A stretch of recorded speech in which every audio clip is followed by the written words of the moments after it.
TF1 Matin.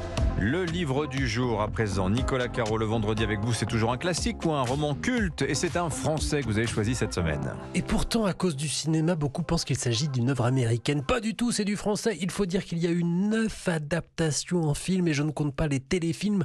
Le roman, c'est La planète des singes, écrit par Pierre Boulle, avec Dehaene, né à Avignon et mort à Paris. C'est à lui aussi que l'on doit Le pont de la rivière Kwai, on en reparlera une autre fois d'ailleurs.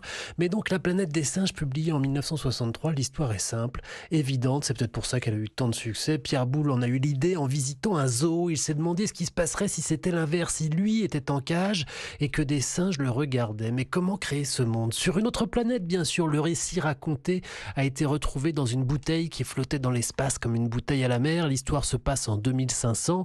Le professeur Antel, un scientifique, et son disciple Arthur Levin, accompagné d'un journaliste, Ulysse Mérou, sont partis explorer une planète proche de l'étoile Bételgeuse. Incroyable, on voit des routes, des constructions, elle est habitée. Il se pose. Et voilà que la planète est peuplée de singes.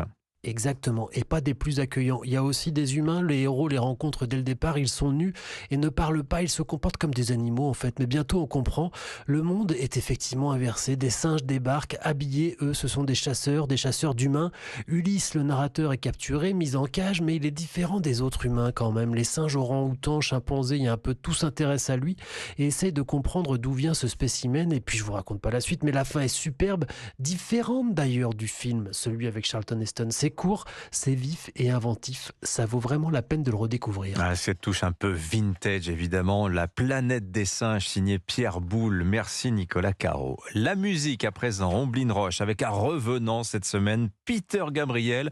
Premier album depuis 21 ans, Oui. Vous nous disiez. Une attente interminable, et en plus il a fait durer le plaisir puisque depuis janvier dernier, Peter Gabriel dévoile une chanson par mois à chaque pleine lune, défiant ainsi toutes les règles de l'industrie musicale. 12 pistes au total rassemblées aujourd'hui sur l'album baptisé I.O. Comprenez In and Out, entrée et sortie, cette inscription qu'on trouve au dos des équipements électriques, du matériel dans un studio d'enregistrement.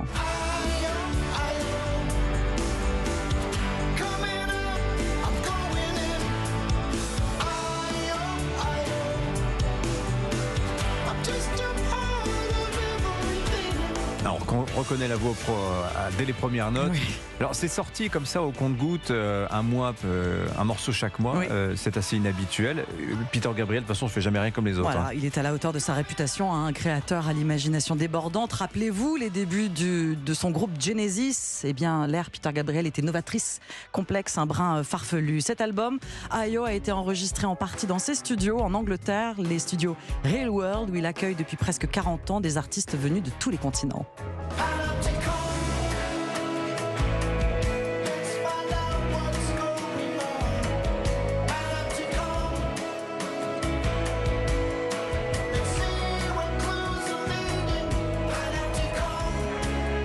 Alors, ce qui ne change pas non plus, ce sont les collaborateurs de Peter Gabriel. Des collaborateurs de longue date, Dimitri, notamment le musicien et producteur génial Brian Eno, et notre français, le batteur Ah oui, c'est Manu vrai. Katché. Il est toujours là, une belle équipée, complétée par le groupe de gospel sud-africain Soweto Gospel Choir. Vous les entendez ici sur la toute dernière chanson livrée lundi, Live and Let Live, chanson sur le pardon, dit-il, la tolérance et l'optimisme.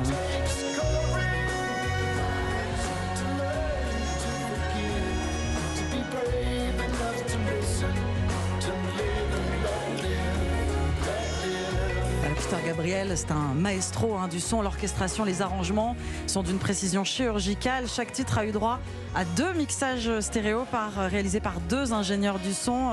Je dis tout de suite, il faut avoir l'oreille extrêmement fine pour distinguer la différence. Il y a une face claire et une face sombre. Exactement. C'est ça. Bright side, dark side. Et il faut être équipé d'un matériel assez pointu. Mais en tout cas, vous pourrez choisir la version que vous voulez ou les deux dans un coffret double CD. I.O., le nouvel album de Peter Gabriel.